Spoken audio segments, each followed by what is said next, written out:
Hey there everyone, it's Alex here with another devlog update for you based on my mobile roguelike project. Now I know at this point it's been roughly 3 whole months since the last update and I do apologise for that. I said at the end of the last video that I wouldn't be making another update until some more significant changes to the project have been made, and I've definitely been keeping to that. The problem was I just kept adding more and more while making this video off, but at this point there is a large enough amount of additions to the game that I now feel comfortable updating you with. So as there's a large amount to cover this time, I'm going to briefly skip over most of the minor changes I've made to the gameplay aspect so far, as most of the new additions are related to the game's menu. So for the last month and a half or so, I've been working on implementing this menu system. This is how the player is going to affect everything to do with how they play through the game. This will be done through the equipment that their character has and the stats about their character, which will allow for a large amount of freedom with the player being able to adapt the game to a specific playstyle. I'll talk more about that in a minute, but first of all let's go through the basics of the menu scene. The scene consists of several panels, equal in size to the size of the device's display. There are currently 5 planned menu screens. The main menu, where the player will be able to select their current level they are playing through and adjust any of the main settings for the game. The inventory menu, where the player will handle all their equipment for their current build as well as setting their current character details. Then there's a shop menu which will feature all of the in-app purchases. I'm sure this will eventually be available, but at the moment I just haven't got around to that. An abilities menu for more in-depth perk customization of the character, and a beast diary. This is where the player will be able to view full details about the various types of enemies they encounter throughout the game, and may reward the player for completing various challenges related to these enemies. Now at the moment most of these menus don't consist of much because I'm still in the early stages of development.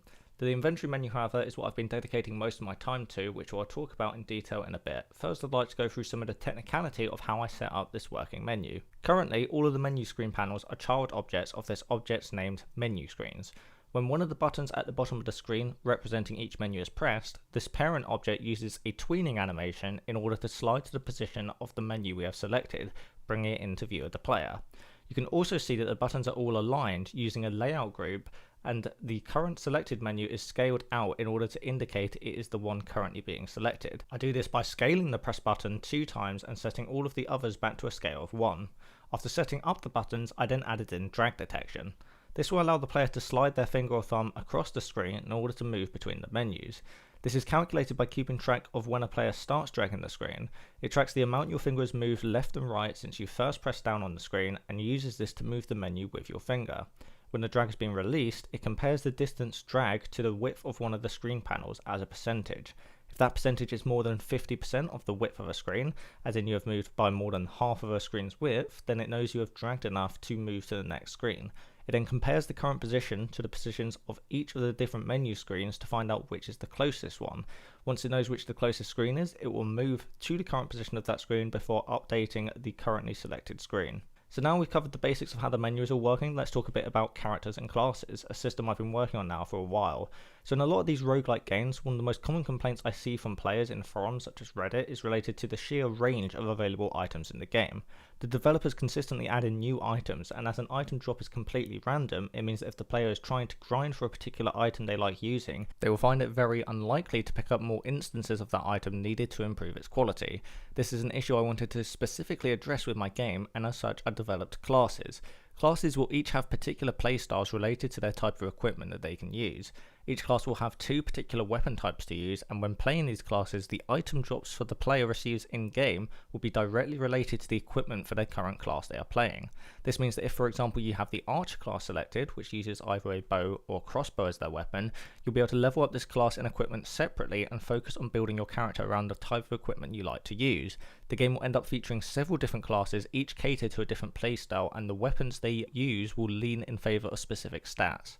After designing the system, I got to work putting it into the menu system, where as you can see from the inventory screen, you can press the character select screen, which shows you all the available characters for the current class. From here you can move to another menu, which allows you to change your current selected class. This menu currently gives you details about each class, including the types of equipment they can use, as well as some of the base stats of the currently selected class.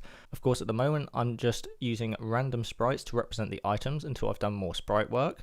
Now when you press on a different class from here, you'll be given the choice to change to this particular class, which will then send an event to the new Game Manager object, indicating that you have changed the current class data. This will change which selectable characters are available, as well as automatically selecting the first available option.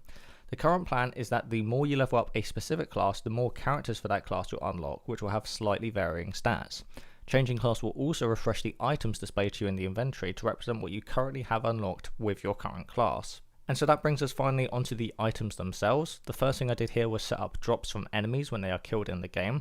Currently, for testing purposes, I set it so that whenever an enemy dies, they will drop a random item from the character's list of potential item drops.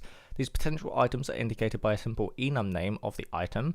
Once the player has cleared the room of all enemies, they can pick up these items when colliding with them. This will use the class scriptable object to add to a list of currently obtained items from in-game.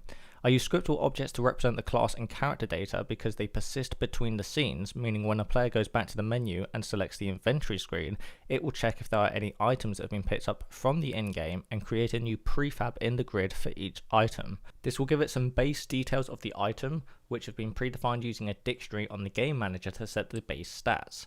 Alongside the prefab used for displaying the item to the player, a new scriptable object is created for each unique item, which is identified by the item's unique ID value.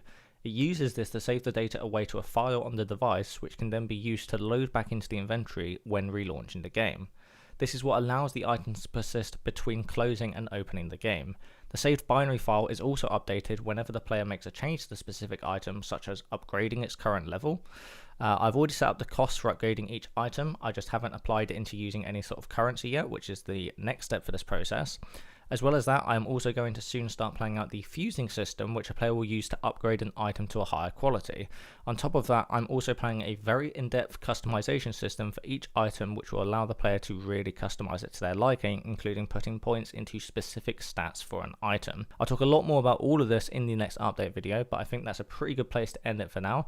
And this video went on a lot longer than it should have done, but I hope you understand there was quite a lot I wanted to cover with this. But I hope you have enjoyed. If you have any questions regarding the project, be sure to leave me a comment down below, and I will see you on the next project update. Thanks for watching.